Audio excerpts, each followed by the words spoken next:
It keeps on getting worse for Keir Starmer as the days go on, and that trend doesn't seem like it's going to be stopping.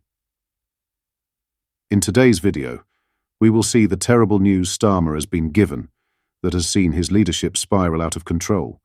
Not only that, but we will also discuss all of the latest news from up and down the country. But first, hit the like button and subscribe to the channel and join our fast-growing community. Labour's lead in the polls has narrowed to a mere 1 point, following a turbulent beginning to Sir Keir Starmer's tenure as Prime Minister.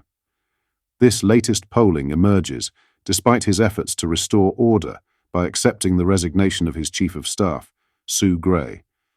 According to a survey by More in Common for Politico, Labour stands at 29%, while the Conservative Party trails closely with 28%. Reform UK polled at 19%, with the Liberal Democrats at 11%. The Green Party secured 7%, while the SNP registered just 2%. 3 months ago, Starmer was consistently polling around 20 points ahead of the Conservatives before the election. The poll comes after weeks of internal strife within Labour following its historic election victory, alongside scrutiny over gifts received by the Prime Minister and senior cabinet ministers, and growing concerns that the government has lost grip on its own agenda. YouGov has found that Keir Starmer is now as unpopular as Nigel Farage net favourability scores Nigel Farage, -35 Keir Starmer, -36 Rishi Sunak, -42. It makes for grim reading as Starmer chairs his first cabinet Tuesday, following a wide-ranging shake-up of his struggling Downing Street team. Sue Gray resigned as the PM's Chief of Staff on Sunday, after weeks of negative briefing in the media about poor government communications, pay for special advisers and internal disputes in Downing Street. Labour has been hit by numerous difficulties since coming into office. Chancellor Rachel Reeves faced criticism for removing winter fuel payments from all but the poorest pensioners, despite the policy not appearing in the party's election manifesto.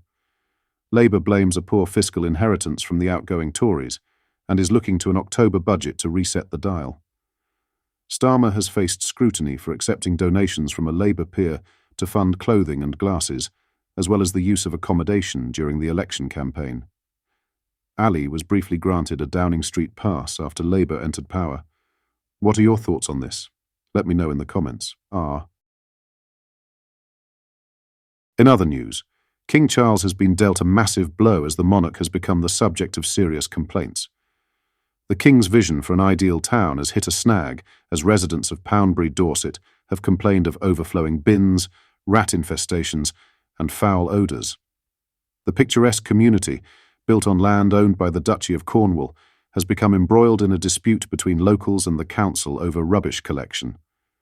Residents state that uncollected waste has left the town looking like a third-world country, with one claiming the King would be horrified. Overflowing bins have been photographed outside several apartment blocks, leading to concerns about public health and the town's reputation. The situation has dealt a blow to the monarch's urban planning ideals, as Poundbury was intended to showcase principles of architecture and community design outlined in his 1989 book, A Vision of Britain. Residents have expressed their frustration with the situation.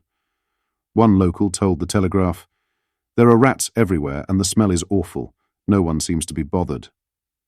Jay Morrichan, a resident in an affected block of flats, said, "It reflects badly on us, and it's not nice to be living around this. It is an eyesore as no one wants to come here and see rubbish."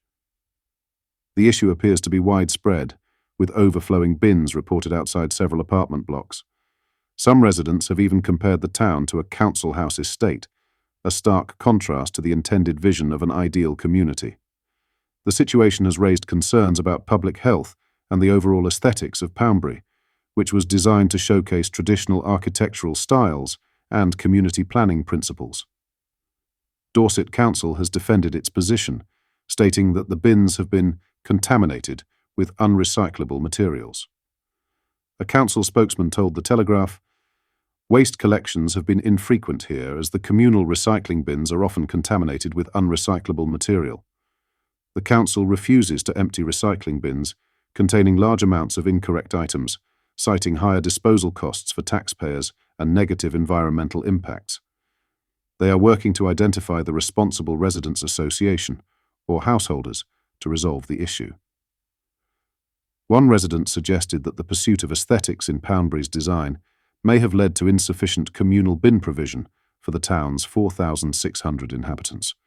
The council's stance has further fueled the ongoing dispute between residents and local authorities over waste management in the King's model town. Poundbury, established in 1993, was the Duchy's first urban extension and represents King Charles's vision for an ideal town. Built on the outskirts of Dorchester, it features neoclassical and Georgian-style architecture, with Queen Mother Square as its centrepiece. In other news, a schoolgirl has suffered life-changing injuries after she was mauled by a dangerously out-of-control dog. The 12-year-old was rushed to hospital with life-changing injuries after police responded to reports of a dog attack in Nantyglo, Bryn Mawr, Wales, around 5:50 p.m. yesterday. Gwent Police has arrested a man, 37, and woman, 42, who both live in the area, on suspicion of owning or possessing a dog bred for fighting and owning or possessing a dog dangerously out of control. The two individuals remain in custody. Superintendent John Davies said, "This was a distressing incident for those involved. I would like to reassure the local community there is no further risk to the public. It is possible that you may see ongoing police activity in Nantyglo as part of this work. You may have also seen an increased presence earlier this evening while officers were attending the incident. If you have concerns or information, please stop and talk with us. Following a series of vicious XL bully attacks last year, strict government rules were enacted to help to ensure wider public safety from the breed. In the government's guidance to identify the canine, the breed has been described a large dog with a muscular body and blocky head, suggesting great strength and power for its size."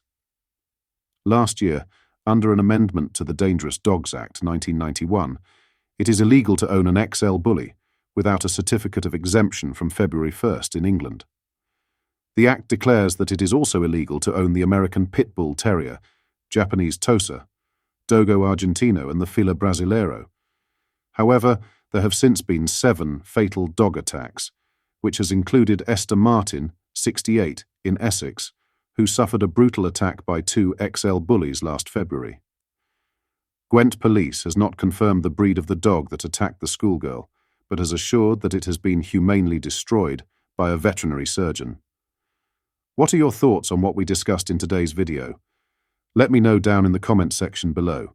I want to say a quick thank you for all the support on this channel. We are growing very fast and are getting closer to our goal of 100,000 subscribers. We want to spread the news that the mainstream media refuses to show. If you've not yet already, make sure you do drop a like on this video and subscribe to the channel for more British content. Thank you. Take care. Goodbye.